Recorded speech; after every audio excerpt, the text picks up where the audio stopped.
राजस्थान की राजनीति में एक बार फिर गर्माहट देखने को मिली जब नागौर सांसद और राष्ट्रीय लोकतांत्रिक पार्टी प्रमुख हनुमान बेनीवाल ने जयपुर के शहीद स्मारक पर चल रहे धरने के दौरान कांग्रेस पार्टी पर तीखा प्रहार किया।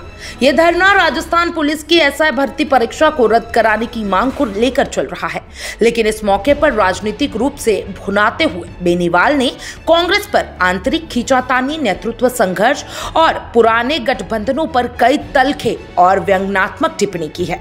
हनुमान बेनीवाल ने राज्य सरकार पर आरोप लगाया कि एसआई भर्ती परीक्षा में भारी धांधली हुई है और युवाओं के साथ धोखा किया गया है।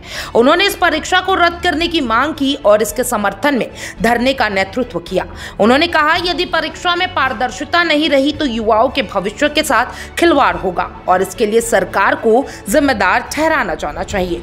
धरने के मंच से बोलते हुए हनुमान बेनीवाल ने कांग्रेस पार्टी की आंतरिक राजनीति पर जमकर व्यंग किया है। उन्होंने कहा, अशोक गहलोत खुद को दूल्हा मानते हैं, सचिन पायलट भी वही दावा करते हैं और गमछे वाले यानी कि गोविंद सिंह डोटासरा भी पीछे नहीं है।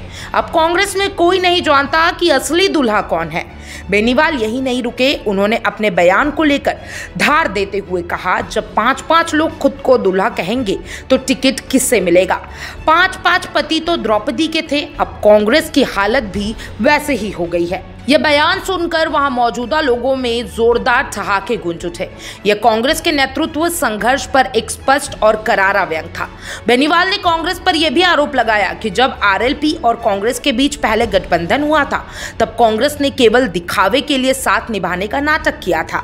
बाद में उसने आरएलपी को कमजोर करने के लिए साजिश रची।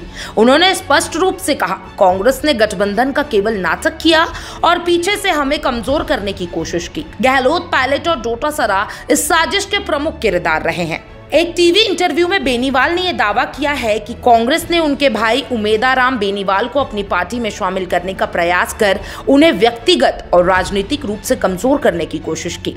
उन्होंने इसे कांग्रेस की रणनीति बताया जो व्यक्तिगत स्तर पर चोट पहुंचाने के लिए अपनाई गई थी। बेनीवाल ने चेतावनी देते हुए कहा कि अगर कांग्रेस सोचती है कि अब मजबूत हो गई है तो पंचायत राज चुनाव में उसकी असलियत सबके सामने आ जाएगी। उन्होंने ये भी कहा कि जनता कांग्रेस के अंदरूनी मतभेदों और दिखावों की राजनीति से अच्छी तरह वाकिफ है और अब वक्त आ गया है कि उन्हें करारा जवाब दिया जाए। हनुमान बेनीवाल के बयान ने एक बार फिर राजस्थान की राजनीति को गरमा दिया है। उनकी टिप्पणियों से साफ है कि आरएलपी आगामी चुनाव में कांग्रेस के खिलाफ आक्रामक रणनीति अपनाएगी। एसआई भर्ती परीक्षा की पारदर्शिता की मांग के साथ साथ कांग्रेस की आंतरिक राजनीति पर हमला बेनीवाल की राजनीति का दोहरा एजेंडा स्पष्ट करता है कि जनता के मुद्दों की आड़ में विपक्ष को कटघरे में खड़ा करना।